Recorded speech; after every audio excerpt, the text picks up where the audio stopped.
OTG หรือ USB connector มีดีกว่าที่คุณคิดไปดูกันเลย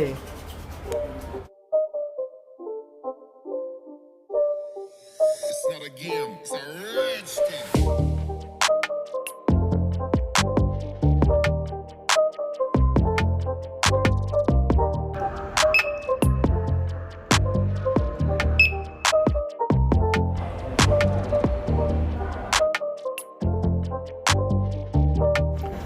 ในบางครั้งนะครับที่เกิดปัญหาจอ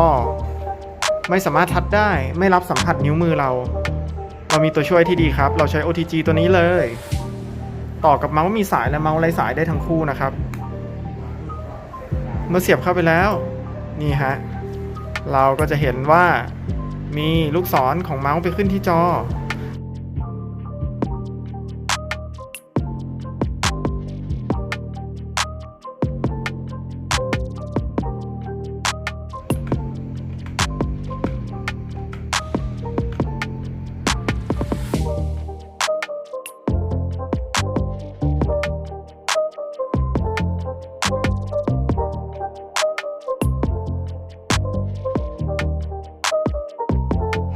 นะครับเราจะสังเกตได้ว่า